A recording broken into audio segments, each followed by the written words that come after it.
భారతదేశ భౌగోళిక చిత్రపటంలో మార్పు చేసేటువంటి అధికారం పార్లమెంటుకు ఉంది. భారత భౌగోళిక చిత్రపటంలో మార్పు చేసేటువంటి అధికారం పార్లమెంటుకు ఉంది. అంటే అర్థం ఏంటి? భారత భూభాగం విషయంలో మార్పులు చేర్పులు చేసేటువంటి అధికారం పార్లమెంటుకు ఉంది.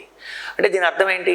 భారతదేశంలోని ఏదైనా ఒక భౌగోళిక ప్రాంతాన్ని ఏదైనా ఒక దేశానికి ఇచ్చివేయాలి అనుకుంటే భారత పార్లమెంటు ఇచ్చివేయగలదు. అలాగే ఏదైనా ఒక భౌగోళిక ప్రాంతాన్ని విదేశీ భూభాగం నుంచి మనం గ్రహించాలన్నా కూడా పార్లమెంటు ద్వారా గ్రహించవచ్చు. అంటే ఇక్కడ మళ్ళీ మనకు కొన్ని కాంప్లికేషన్స్ ఉంటాయి.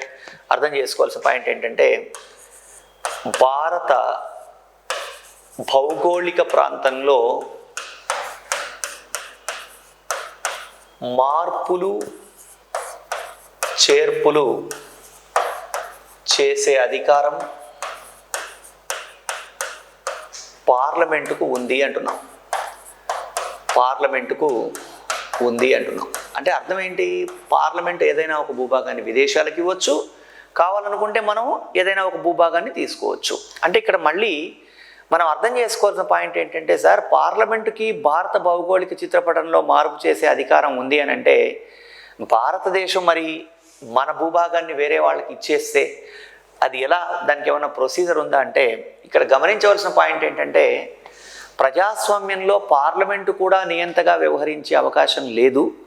దానికోసం అని ఏం చెప్పారు అంటే, భారత భౌగోళిక చిత్రపటంలో మార్పు చేయాలి అని అనుకుంటే కనుక ఏం చేయాలి? ఇక్కడ రాజ్యాంగ సవరణ ద్వారా మాత్రమే మనం ఏదైనా ఒక ఇతర భూభాగాన్ని, అంటే ఇతర భూభాగాన్ని మనం గ్రహించాలన్నా, భారతదేశంలోని భూభాగాన్ని విదేశాలకు ఇవ్వాలన్నా కూడా ఏం కావాలి?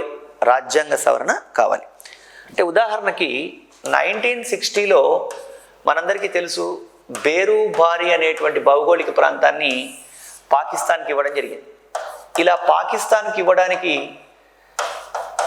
చేసిన రాజ్యాంగ సవరణ ఏది అంటే 9వ రాజ్యాంగ సవరణ, 9th కాన్స్టిట్యూషనల్ అమెండ్మెంట్ చేసేసి బేరుబారి అనే భౌగోళిక ప్రాంతాన్ని పాకిస్తాన్ అనేటువంటి దేశానికి ఇవ్వడం జరిగింది. ఈ బేరుబారి గురించి మనం ప్రవేశికలో చాలా డీటెయిల్గా మాట్లాడుకున్నాం.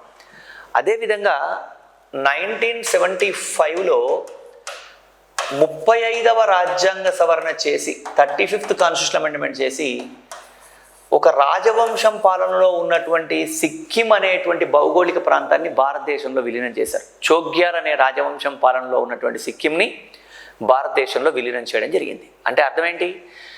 భారత భౌగోళిక చిత్రపటంలో మార్పు చేయాలి అని అనుకుంటే మనం పార్లమెంటు రాజ్యాంగ సవరణ ద్వారా అలా చేయాలి.